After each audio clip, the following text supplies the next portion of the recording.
Hey everyone, Leslie Rice here with a few announcements before we begin. First, we've got some exciting news for our supporters on Patreon. I've been thinking long and hard about how to best reward those who help us out with the show, and I think I found an answer. More content. From now on, I'll be trying to post one exclusive audio tale on our exclusive Patreon podcast feed every week, or every other week at the very least.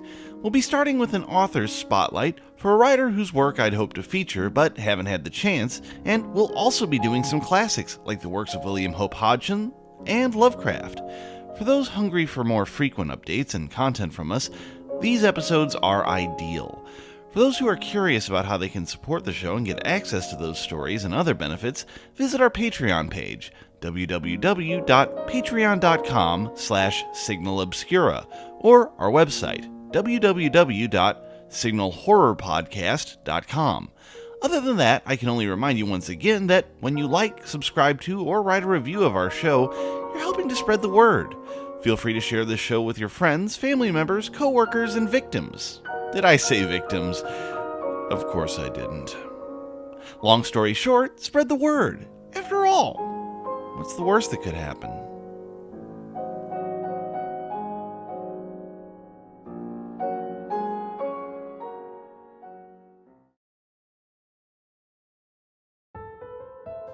This is the signal. Point of origin, unknown. Destination, unclear. It carries with it fragments of other places, other times, stories from unfathomable pits of darkness, and worlds of unquenchable, all-consuming light. These tales of realities both unimaginably distant and terrifyingly close are woven into, around, and through the signal.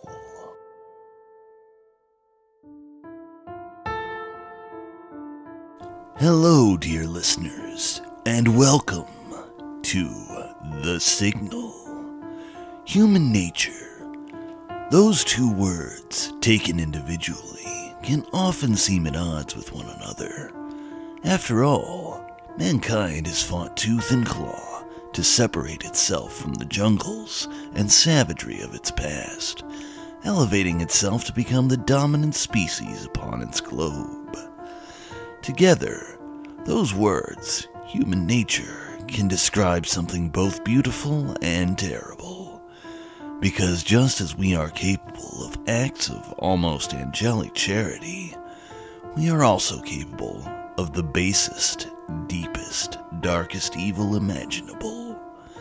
Today, we present you with 3 stories that explore mankind and its relation to its natural state.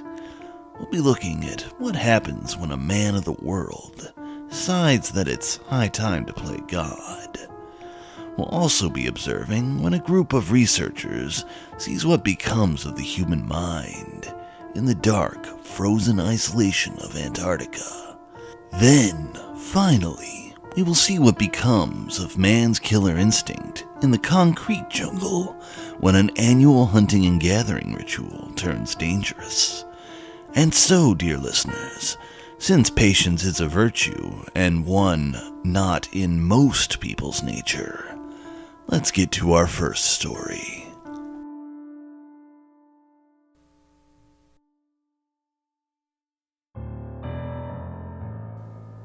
What do you get the man who has everything? Someone who has sampled every pleasure, tasted the rarest and most sought-after experiences, and lived in the lap of every luxury and convenience the modern world has to offer. Such is the question pondered by one Jonathan M. Walker, the very definition of a self-made man.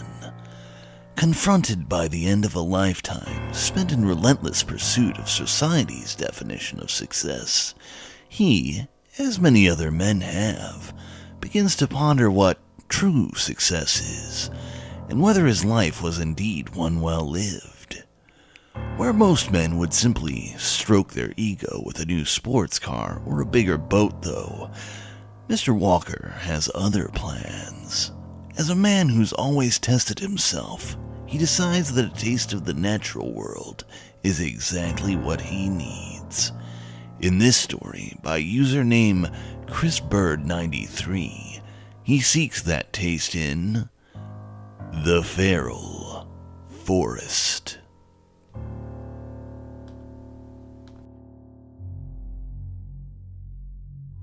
I have seen the ice sheets in the Antarctic and the sand dunes in the Sahara. I saw the curve of the world as I floated in zero gravity, and I felt the crushing weight of the sea 400 feet beneath the waves as I explored unknown wrecks. 3 ex-wives, 8 recognized children, and none of them deserve the fortune I have accumulated. And yet, eagerly they wait because they've heard the rumors. I hear the whispers in the halls beneath my office. Murmurs of cancer, the bad kind. The type of cancer that you don't survive. It's true. Non-small cell lung cancer is the biggest killer in the USA, and I just found out that I've got it. When I was 20 years old, my father got me working for him in our family grocery shop, Walker & Sons.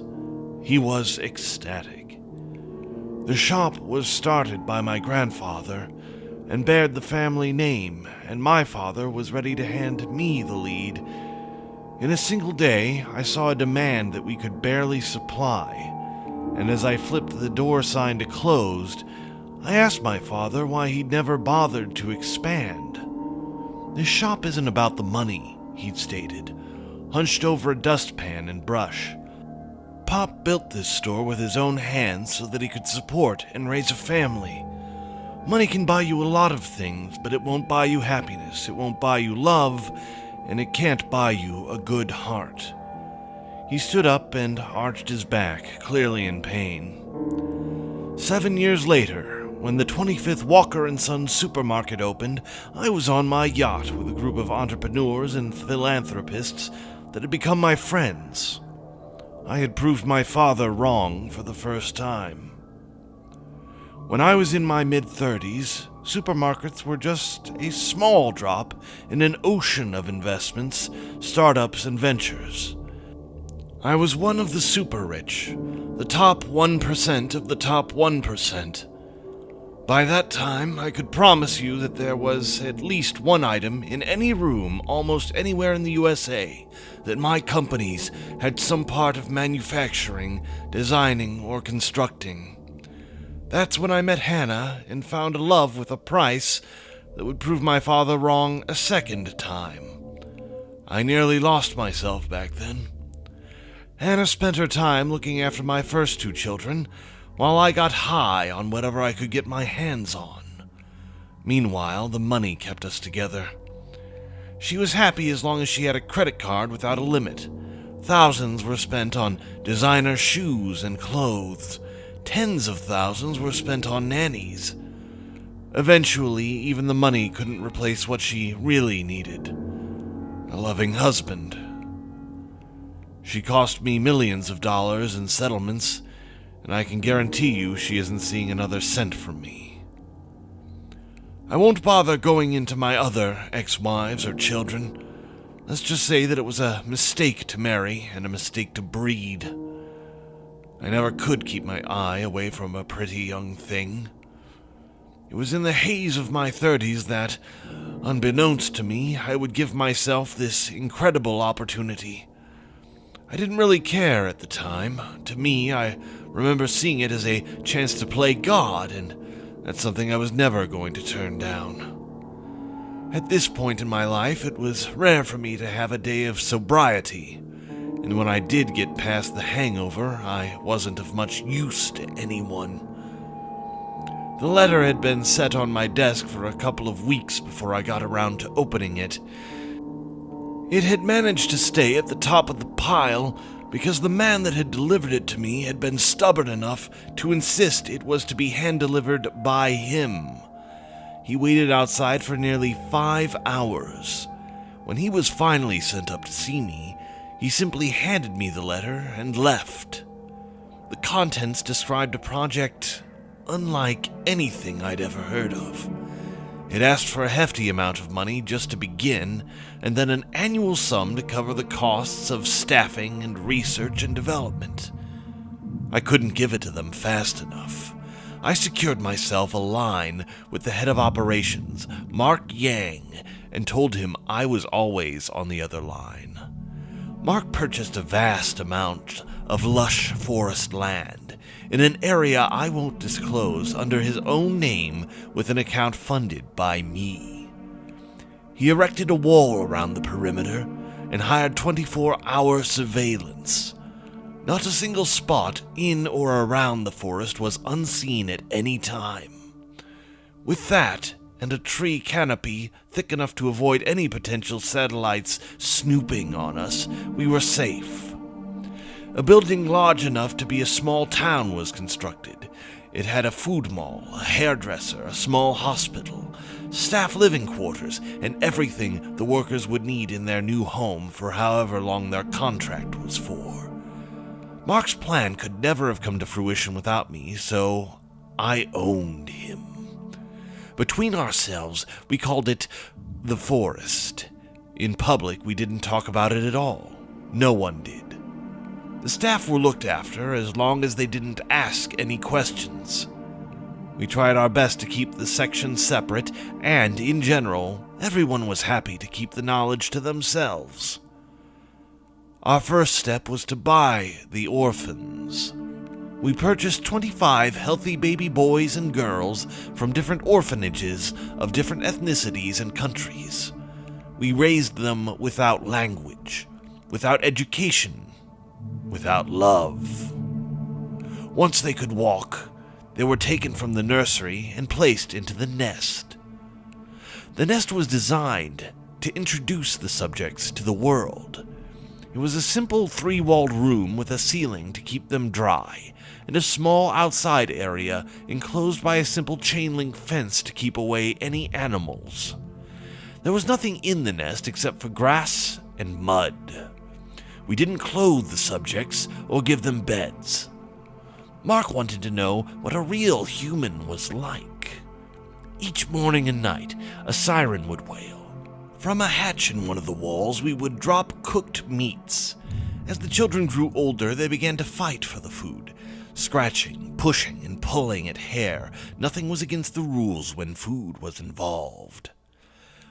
Once they were 5, male subject 6 wandered up to the fence and put his face against the wire. His body was already marked with scars and bruised from that day's fighting. Without much hesitation, he clambered up the wire frame and dropped down the other side. From that moment, the subjects were free to roam the forest. As puberty set in, the forest became a difficult place for the girls, and consequently the boys. Under the circumstances, it was difficult to say if consensuality was something we could even consider. These were humans, but they did not have a language beyond grunts and shouts. They did not have law that permitted or denied certain acts. Everything was natural.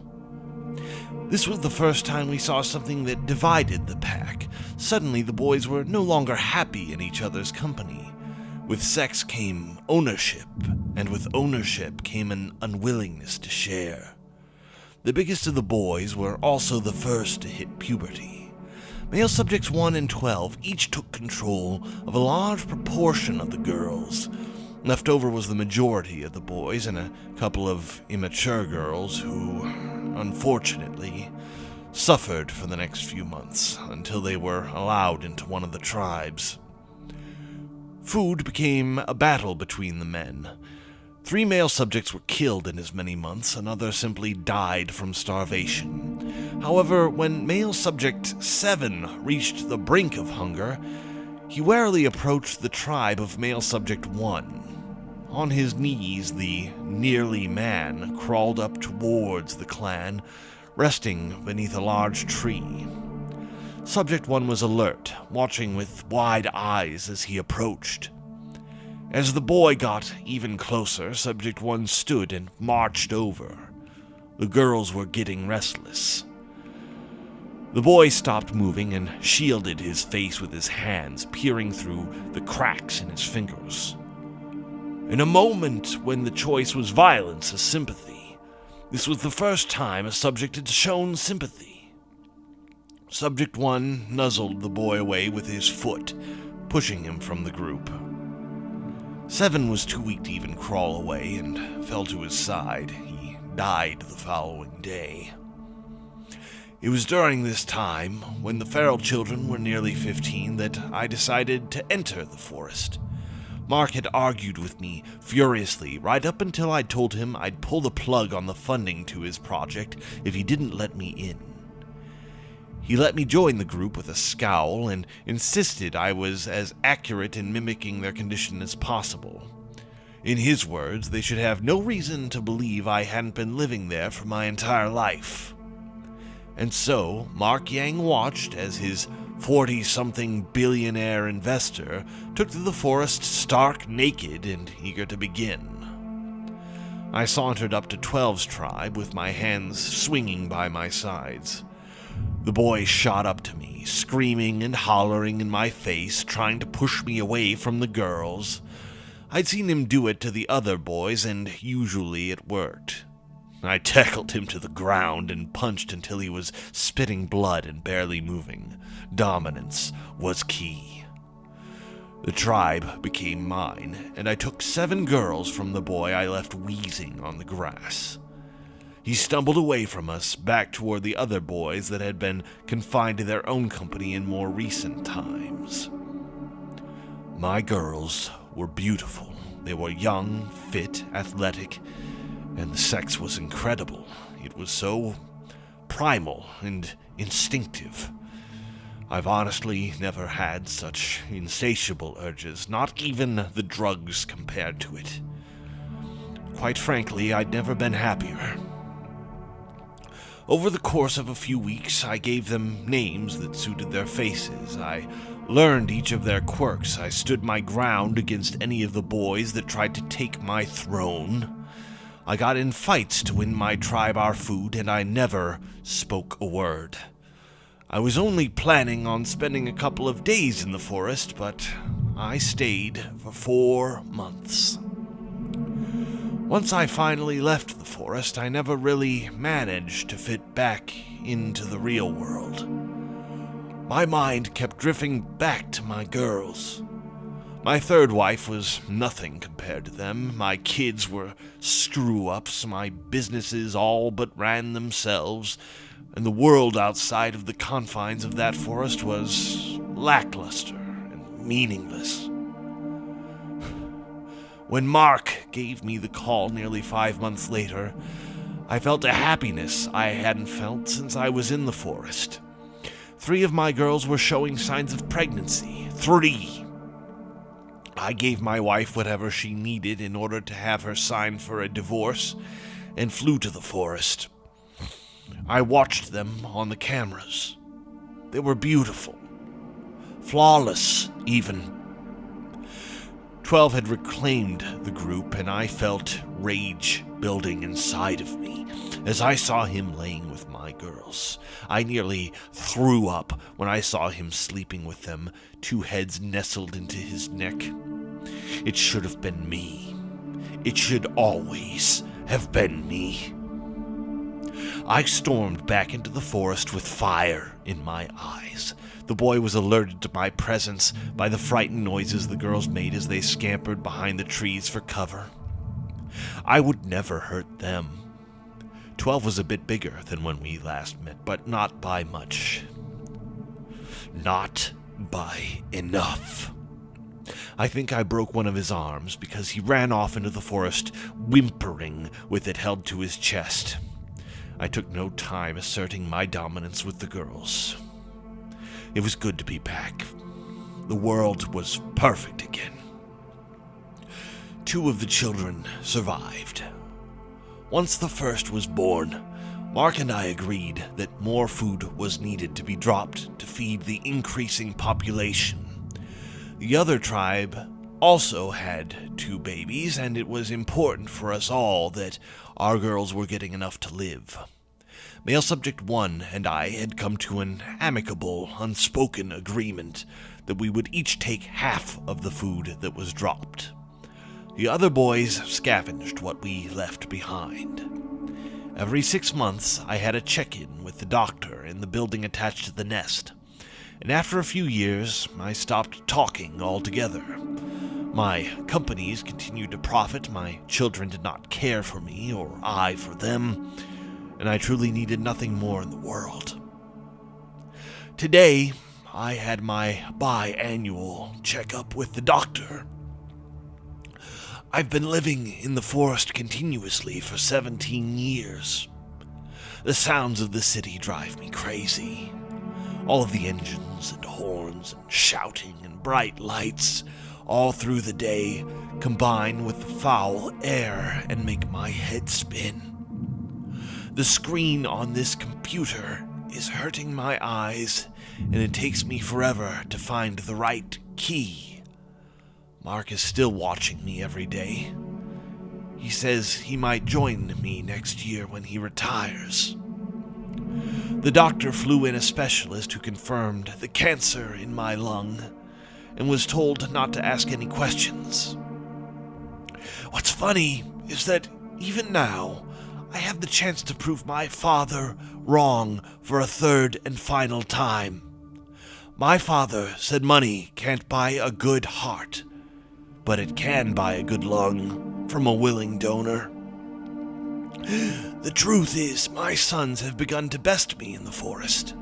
I do not have much time left with my girls before a new king heads the pride. If I do get a transplant, I must either go back to the real world or live out my days shunned from my own tribe, which I cannot bear to do. I'm sorry, Mark, but it looks like you'll be going in alone. I have seen the ice sheets in the Antarctic and the sand dunes in the Sahara. I saw the curve of the world as I floated in zero gravity, and I felt the crushing weight of the sea 400 feet beneath the waves as I explored unknown wrecks. 3 ex-wives, 8 recognized children, and none of them deserve the fortune I have accumulated. But 13 girls, 15 children, and 9 grandchildren, along with an entire forest of people, true people, deserve every cent I have ever earned and ever will earn. When I die, all of my savings and subsequent earnings will go directly to the forest to provide space to expand and grow. Thanks for the ride, Jonathan M. Walker.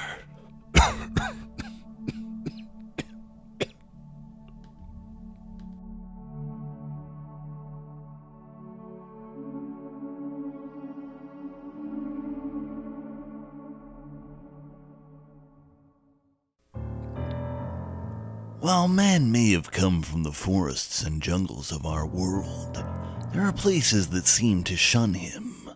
Environments so harsh and so cruel as to present a nearly insurmountable challenge to life.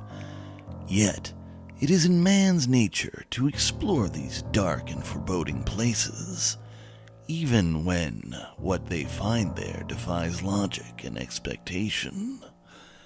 In our next story, from long-standing contributor and personal favorite M.M. Kelly, a small group of researchers dedicated to learning everything they can about one such corner of the map discovers something inexplicable. When faced with such a place, what happens to the human mind? And more importantly, will they survive when they're forced to confront the Scourge of Antarctica?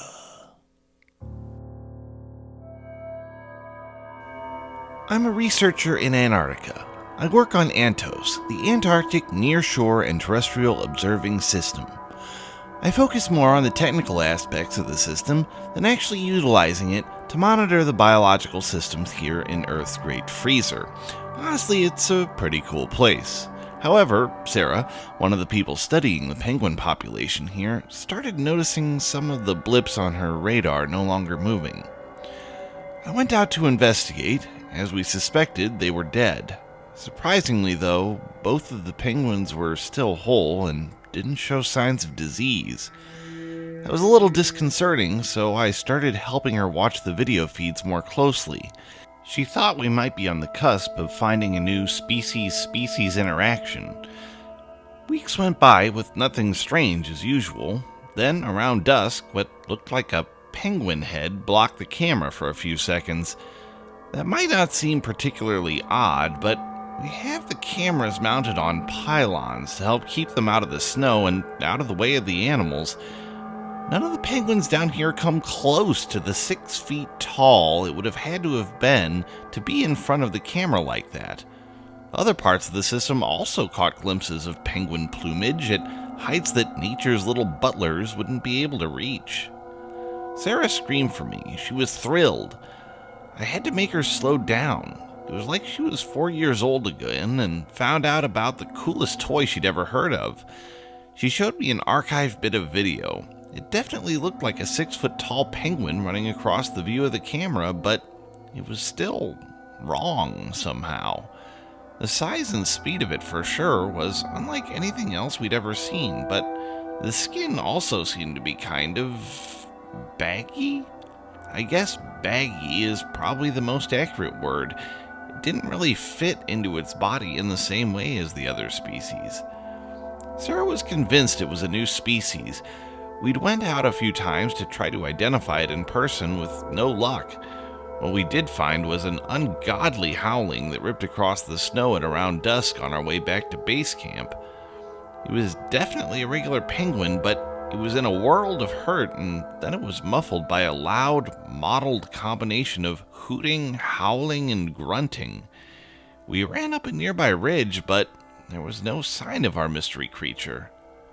Our camp was haunted by the avian screams and voracious animal sounds. It wasn't constant, it wasn't every day, but it was often enough to make our hearts sink, knowing there was a penguin dead for no foreseeable reason out there. Once we decided that it was killing the native penguins, we dubbed it the Scourge of Antarctica. A little tongue-in-cheek, but we have to keep a sense of humor down here. Then we caught it on a monitor. The side of the frame had a penguin waddling towards the ocean.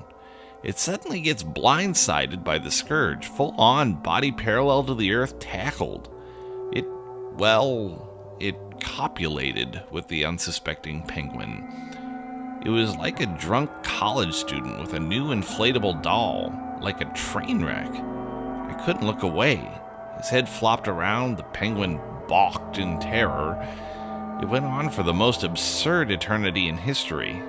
Eventually, the penguin flopped lifeless to the ground, and the Scourge fell to its knees, spent for lack of a better word. While the creature was certainly alien to us, its movements and mannerisms had an odd familiarity that I didn't think I could identify with an animal over. His squawks continued to drift across the barren landscape, but he avoided the Anto system. We were out doing some usual rounds when we heard his boudoir noises. They were closer than they'd ever been. We ran towards them. As we neared closer, the stench was unmistakably something rotting. It was death and spunk and God knows what else. There he was, flailing all over this poor, lifeless bird. His back was to us, and Sarah was taking it personally. She snuck up on him, grabbing a frigid rock. He crowed in ecstasy, and she smashed the rock into the side of its head. To our surprise, he kind of leaned for a second, but the feathered skin split, revealing cracked purple flesh underneath and a humanoid face poking out, like a hood. The smell got 10 times worse. She had inadvertently ripped open what amounted to a flesh onesie. He'd peeled the skin off of God knows how many penguins and stitched them together. The inside of the suit was putrid with rotting flesh and fat pressed to his disgusting skin. It must have been a combination of disease and frostbite that turned his skin that color and caused it to crack like that. He slowly turned and stared at Sarah with these big eyes that were just a little too big for a normal person. He flapped his arms slowly and screeched out a loud "Bark!" The Scourge strutted toward her, his mouth hanging open, possibly broken from the rock. Sarah let out a primal "Bark!" and slammed the rock right into his forehead with all of her might. He dropped like a sack of potatoes. We radioed into the foundation that supports most of our projects and staffing. I think they knew who he was, but insisted since he wasn't documented we should dump him in the ocean. That would protect our work and ourselves. I wasn't really comfortable with it, but I also didn't want to be an accomplice to murder because of a bird. The other thing is, when we're out on patrols, Sarah keeps trying to belly slide through the snow.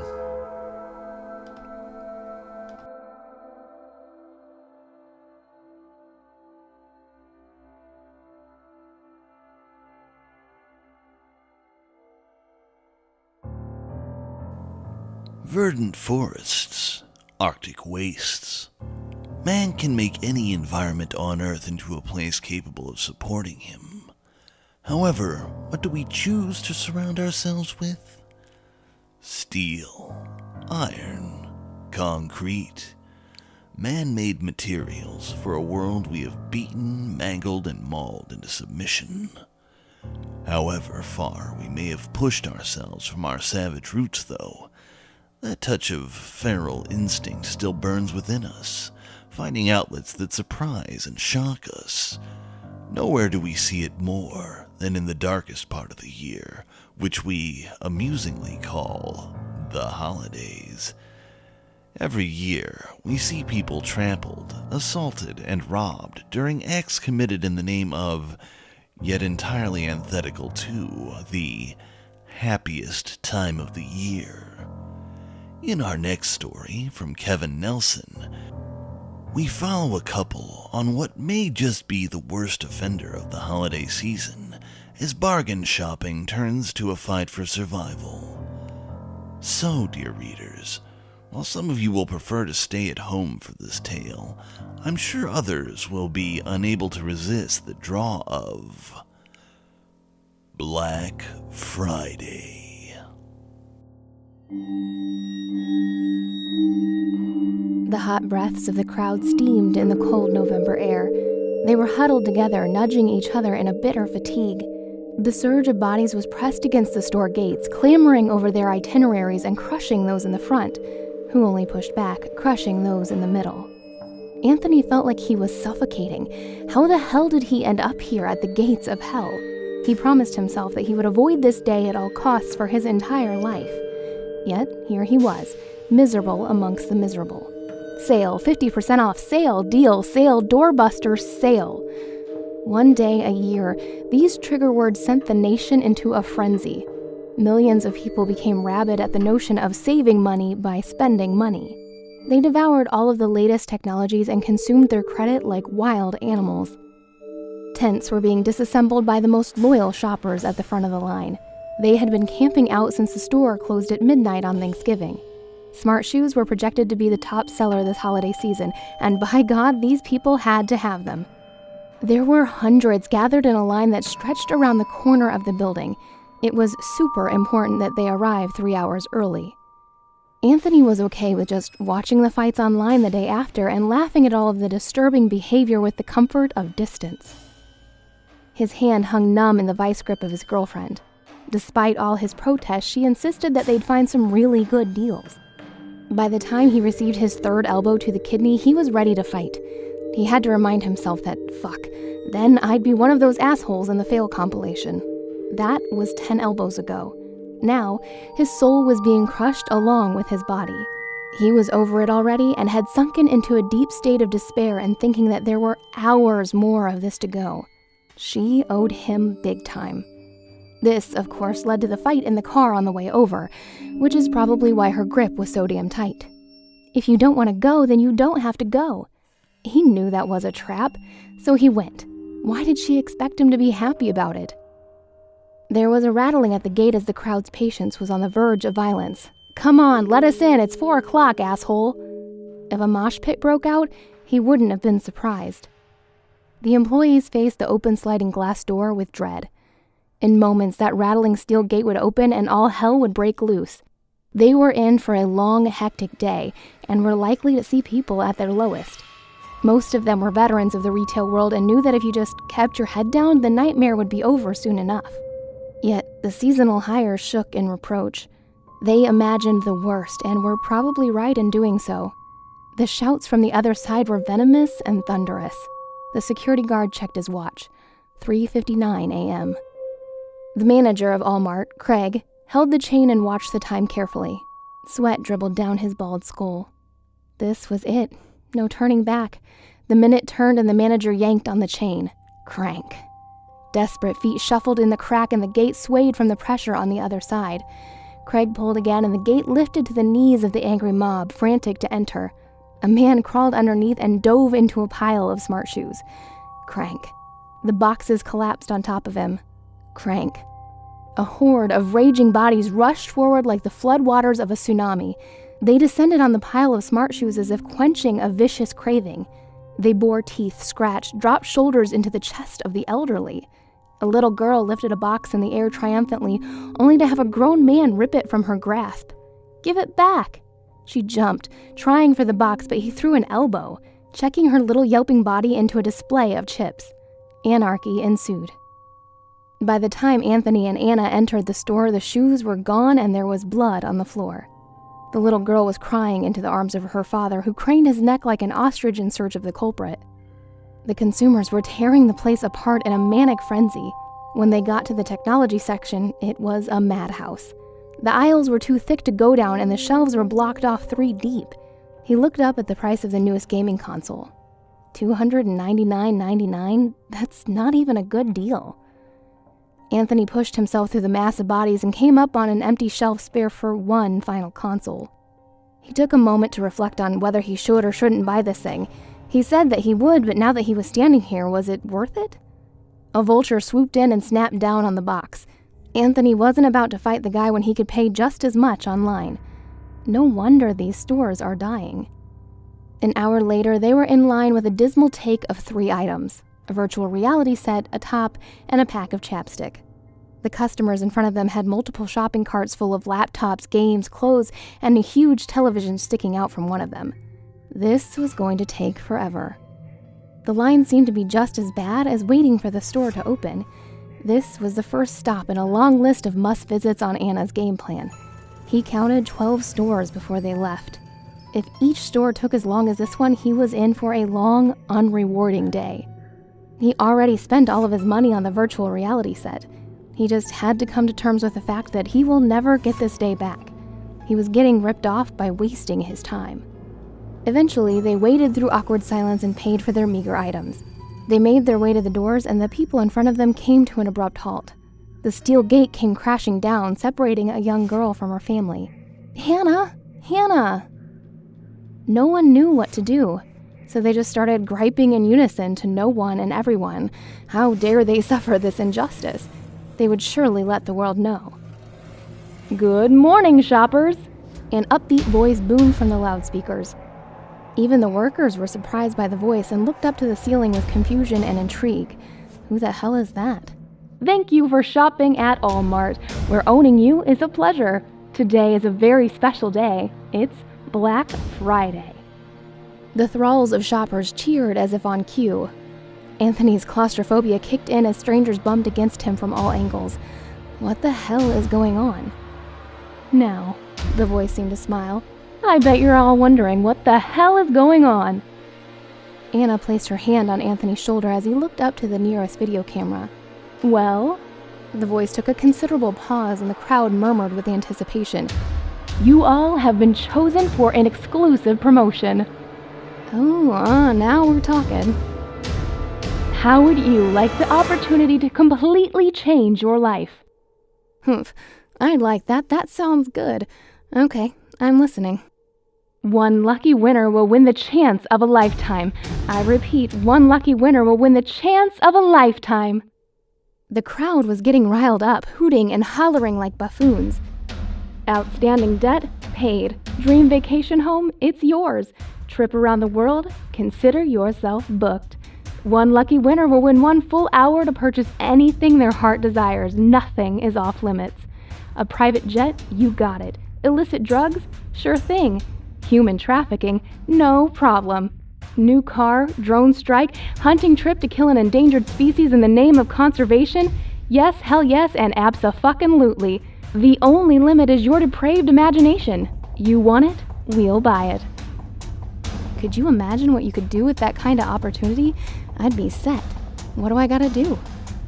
All you have to do, the voice breathed heavily for several moments as the crowd hung on hope, is survive.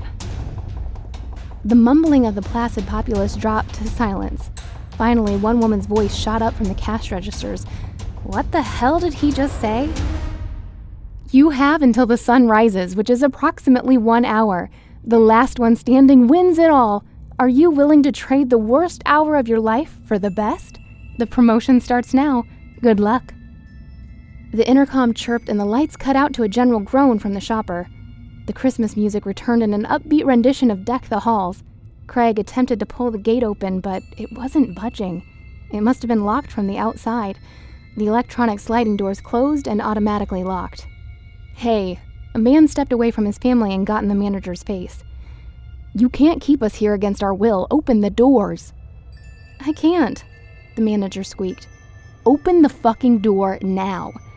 The manager pulled on the chains frantically. I can't. I'm not fucking playing with... The father grabbed at Craig's shirt and a brief struggle ensued. Open the door!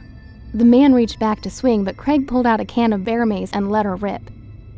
The immediate crowd dispersed like oil and vinegar, and the man crumpled to the ground in a fit of tears. His wife didn't take too kindly to that and stepped forward with stinging slaps to the back of Craig's head. He sprayed her too, but she kept fighting like a coked-up frat boy in a nightclub parking lot after last call. Craig reached into the shopping carts of customers and threw bags of merchandise at her, but that didn't seem to slow her down. She withdrew a knife from her back pocket and flipped it open. You fucking bitch. She slashed down at the manager's face. Bang! The crowd stampeded away from the doors. The woman's chest exploded and her heart splattered across the manager's face. A bullet ricocheted off the wall over Craig's shoulder and she dropped to the floor. An off-duty police officer lowered his pistol as the bullet shell danced on the tile floor. A roar. The dead woman's husband raged at the officer with wide, blind swings and caught the officer in the stomach. The husband grabbed a hold of the officer's waist and his weight sent them tumbling to the ground. They wrestled for the gun. Bang! They struggled until the officer's face tilted into death. The mob descended on the raging man in an attempt to save the officer. What do we do?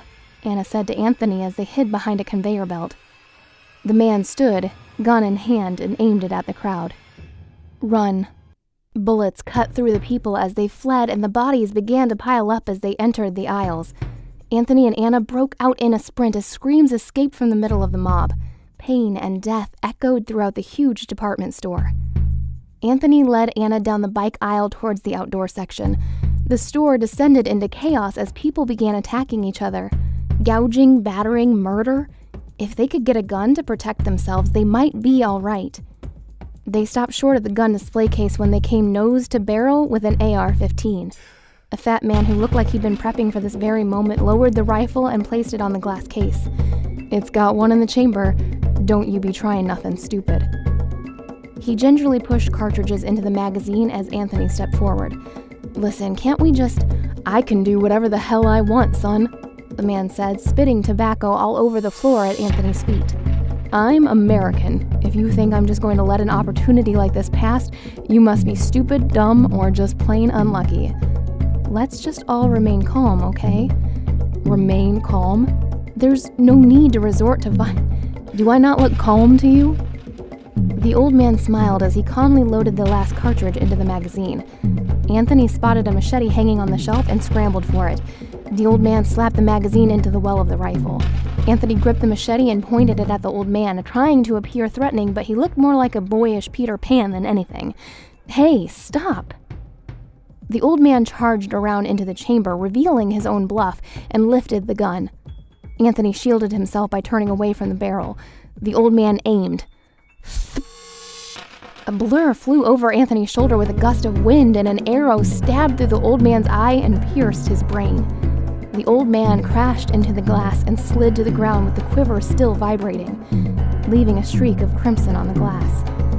Anthony turned to find Anna holding a crossbow. She stood before him, a different woman, sexy but terrifying. What the fuck? Fuck. Anna stripped the man of the assault rifle and switched the safety on. Anthony watched in disbelief. "You know how to use that thing?" "My dad used to take me hunting," she said. "Can't be much different. Come on, maybe we can get out through the dock." Anthony followed her through the double doors into the stockroom, but she stopped short as a man raced away from a forklift. The forks leveled with the man's back and ran him into the wall, impaling him through the guts and crushing his ribcage. The forklift reversed and raised up with the body propped up, his intestines dangling. The forklift turned to face the couple and charged at them. Anna lifted the assault rifle and opened fire. The mass shielded the driver and the forklift stayed its course. They retreated to a bundle of merchandise wrapped on a pallet. Shrapnel struck the driver in the face and his lips peeled back over his eyes. The forklift jerked as the driver fell out, still holding the wheel. The machine tilted and flipped to its side, crushing the driver underneath. Blood trickled from every opening of his body and his eyes bulged from the pressure on his skull. A breath was all they had before another seasonal worker came at them with a crowbar. The steel was descending at Anna when Anthony leapt out to take the hit. It cracked down on his right shoulder and he hit the ground. The worker backhanded the crowbar at Anna, but she caught it and twisted. The seasonal worker drove her into the bundle of merchandise, shoving the crowbar into her throat. She choked and he lifted her off her feet, hanging her inches away from his foamy mouth. Her face bulged purple and she clung to her last breath. Choking, she saw the world fade away. Crack. A machete split his skull in two and chunks of his brain splattered onto her face, stinging her eyes. Anthony pulled the machete back, dislodged it, and the worker fell at her feet. They ran through an open door and came out onto the receiving dock. A sales associate was helping a woman into the compactor chute. "Quick, get in before they hurt you." The woman scrambled inside and disappeared. "Keep your head down." "What are you doing?" Anna asked. "Herding the sheep," the salesman said. "Is there a way out of here?" "The door is locked," the salesman pointed at the compactor. "The only way out is down. Here, I can help you." The salesman held out an inviting hand with a wide smile, and Anthony stepped forward to look down the chute. Half a dozen people were huddled together in fear. Anthony leaned over to get a count when a burning sensation erupted in his right side. The salesman dug a knife repeatedly into his stomach and pushed him down into the chute. He tumbled and slid over the edge of the compactor well, landing on several scared shoppers. The salesman slapped a button and the compactor groaned as it kicked on. The press lurched forward and the group of people crouching amidst the trash panicked as they were pinned inside. Anna pulled the trigger once and the salesman's head exploded on the wall. She ran over to the chute and watched as the compactor pressed down on the people who were scrambling to climb over the moving wall. Anthony managed to pull his upper torso to the chute, but his feet still dangled over. "Hit the button! Stop it!" He looked up at Anna with pleading eyes. "Anna, please, hit the button!" Concern left her face and a calm overwhelmed her. His leg was caught by the moving wall and he was carried back down. "Anna!" She watched him with pity. "I'm sorry." "What? No, please! Anna!" The compactor wedged his leg into the trash receptacle and snapped his leg in two. The tendons of his knee tore like the veins of a chicken wing and blood rushed down onto the hapless victims below. Their cries for help were muffled as the compactor ground to its end. Their bones crunched and popped as their organs burst. Anna looked down with sullen eyes as Anthony trailed out of consciousness from a loss of blood. If anyone was going to win the prize of an hour-long shopping spree, it was going to be her. Her mind was running wild with all of the possibilities. She knew since the announcement that this had to happen. It was better to get rid of him now so it wouldn't hurt so much later. Besides, the compactor was killing him. She was just letting it happen. Surely that was better than doing it herself up close and personal. The compactor pulled back and the people below were silent now. That wasn't so bad. As the press rescinded, Anthony's limp, unconscious body slowly rolled over the edge and dropped out of sight with a hollow thud. She left the machine running so that it would finish the job and walked out of the stockroom determined to do whatever she had to do to win this damn promotion. She was tired of working menial jobs for minimum pay. She could live out her wildest dreams. Anna pushed through the double doors and bullets riddled the floor before her. Guns were going off in every direction and she leaped behind a display case. A downpour of bullets tore apart the stuffed animals on display and cotton fluttered around like a fluffy snow. She returned fire to set up some cover so that she could crawl over to the door with a sign that read, "Employees only." She burst through the door and faced a group of trembling employees. "Please don't kill us." She lifted a quieting index finger to her lips, and the people were relieved when she shut the lights off and wedged the door closed with a chair. A pair of boots clucked down the hall and their shadows casted under the door. The shooter waited on the other side, listening. She fired a string of shots into the door and here beyond the ringing in her ears. A body dropped and the shadow thickened. She opened the creaking door and looked down at the corpse. Craig, riddled with bullet wounds. Good and dead. She turned to the employees and smiled.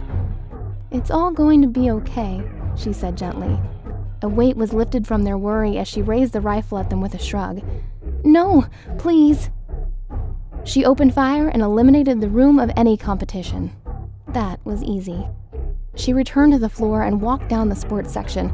A scream from women's sportswear. A bouncy ball the size of a car tire bounced down the walkway and Anna opened fire, popping the ball. She listened for any threat and heard laughter in groceries. She ducked low and crept down the aisle. A small single engine cranked and sputtered alive just beyond the wall of products. She turned sharply and a pole saw poked out from the lowest shelf and ripped into her calf, shredding her flesh and muscle to the bone. Her leg buckled and she crashed into the shelving. A stack of box basketballs fell with her and covered her. The saw thrashed underneath the surface of the boxes like a shark in shallow water, splashing furious flurries of cardboard into the air. The saw's twisting blades waved wildly at her crotch. She shouldered the rifle and shot wildly until the charging handle clicked back to an empty ejection port. The saw crawled forward, chipping into the tile just inches from her jeans. She rolled and kicked the saw away. A row of baseball bats lined the peg wall of the shelving unit. She stretched and barely grazed the bottom of the bat head with her middle finger. She pushed upwards through the pane and the handle lifted just slightly, moving a centimeter closer to the end of the peg hook. She dropped and gathered her strength in a single breath. She lunged upward and the bat toppled off the hook and dinged her on the forehead. Anna used the bat as a crutch and brought herself to her good foot. She limped down the aisle and a man turned the corner in a full sprint towards her. He was flailing a hatchet above his head, ready to bring it down on her. She put her weight on her good foot and lifted the bat to her shoulder, preparing herself for their inevitable collision. The man leapt into the air and chopped down hard with the hatchet. She timed his arrival and swung the bat, cracking his jaw. The hatchet hacked into her collarbone and they flopped to the tile. The man groaned and Anna rolled over on top of him. She grabbed the hatchet and brought it down on his skull, caving his brains into mush. Her rage erupted and she brought the hatchet down again and again, each swing more brutal than the last.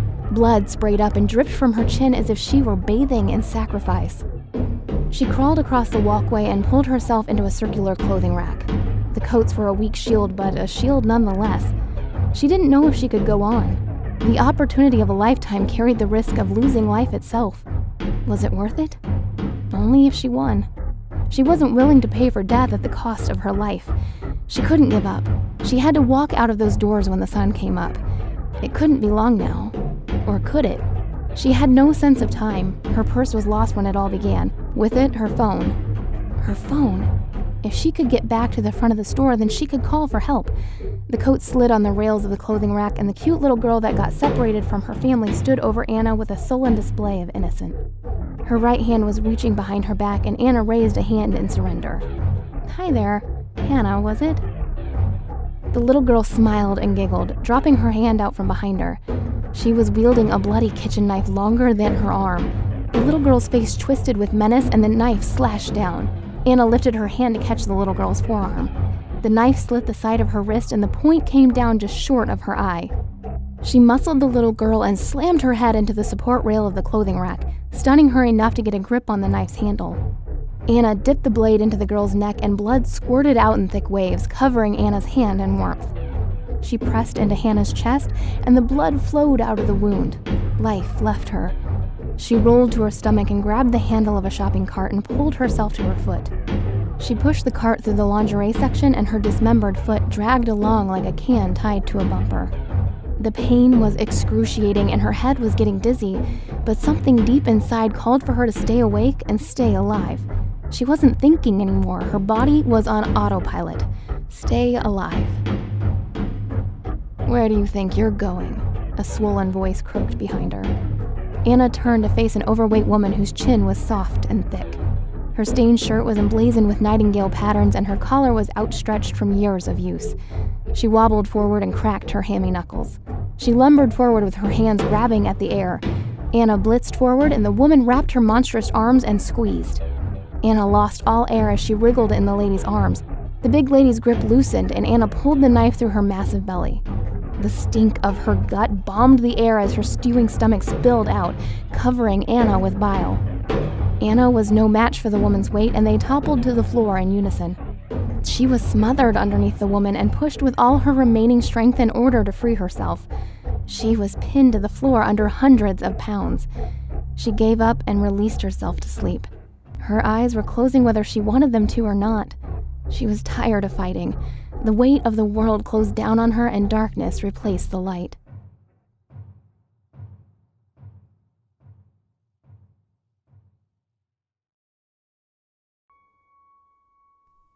Paul roamed the store, checking each corpse to make sure they were dead. He'd routinely check the front gate and look out of the peephole to mark the time by the lightening sky. The first couple times he merely looked and kept a safe distance, but no one was moving. No one squirmed. Where was his reward? This was bullshit. His third go-round, he started clubbing the skulls of each and every man, woman, and child. He had to be sure. Maybe there was someone who wasn't quite dead. He'd put them out of their misery and reap his rewards. But they never came. A pale blue sky reached out over the rolling hills of the full parking lot. The sun was rising, and he was running out of time. He smashed the skull of a fat woman, and the blood poured down onto Anna, who was hidden by the open belly of her victim. Her chest still rose and fell, but that couldn't be seen under such a quilt, and the man moved on. After a fourth pass, he stopped underneath a video camera and threw his arms in the air. Everyone was dead. "I'm the last one standing," he barked. "Where's my reward?" He was met by insolent silence. "I can't fucking believe this." He paced back and forth while biting his bloody fingernails. Panic waved through his convulsing chest. He looked over to the mounds of bodies in every direction, and a stillness came over him. What had he done? He was a monster. His hands trembled and his lips quivered. "God," Paul bent over in exasperation. "Help me." There was no promotion, no reward. Maybe it was all in his head. He did this. No, he couldn't have. He was the only one there. He must have. He pulled a revolver from his waistband and placed it firmly on his temple. "Help me." Paul pulled the trigger, and his body dropped to the ground. Anna awoke sometime later. The weight of the fat woman had been lifted from her, and she came to with a severe migraine. When she gained focus, she looked around. The ground was littered with confetti, but the bodies were gone. She must have missed the celebration. The destruction was still undeniable. What the hell happened? There was a receipt in her hand. She read the print, and her face lit up with excitement. Congratulations! She won! She really won! The only light in the store flickered over the customer service desk, and a lone clerk stood in a blue vest and white polo shirt. She struggled to her feet and held onto the shopper cart, pushing forward through her pain with a tortured smile. Tears welled up in her eyes. She did it! The receipt trembled in her nerve-shocked hands. She reached the counter and placed the bloody receipt before the clerk. The man smiled through a frown and scanned the barcode on the coupon. "Ugh, I'm sorry, ma'am," the clerk said, "but this coupon is no longer valid." What?" Anna stammered. "That can't be right. The promotional period has expired." "No," Anna hyperventilated. "Surely there's some kind of mistake." "No, ma'am, it expired." The clerk read the screen. 9 minutes ago." 9 minutes? You have to be kidding me. "Listen, lady, I don't make the rules." There has to be something you can do. I'm sorry, the clerk smiled tenderly, but there is nothing I can do. Company policy. Anna turned in shock and limped out of the open doors. The morning birds were chirping and she reached the empty parking lot. She won.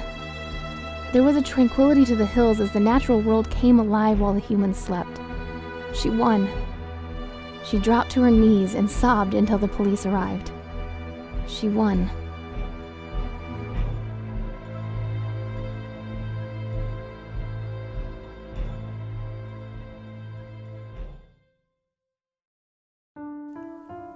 And so we come to the close of tonight's program. We hope you enjoyed our tales, and that perhaps it made you think about your own nature.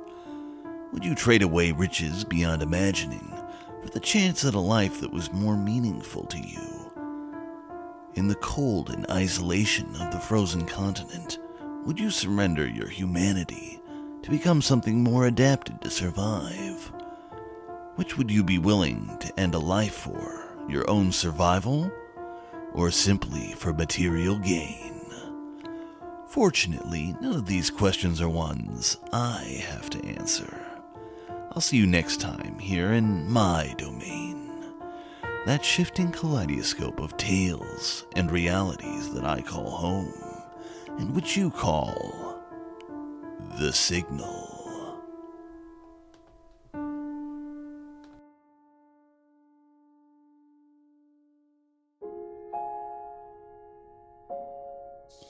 Hey everyone, Leslie Rice again, popping in to thank you for listening to the show today. I'd like to take a moment to thank all our contributors, and especially Marie Mitchell for lending us her voice in our final story, Black Friday.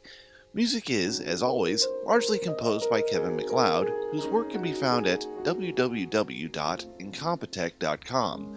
Additional compositions are, in similar part, created by me. If you enjoy our program, please consider contributing at patreon.com/signalobscura, and don't forget to check out the contests we currently have running on our subreddit, Signal Horror Fiction. If you really like us, be sure to rate, review, and most importantly, share us with your friends. After all, what's the worst that could happen?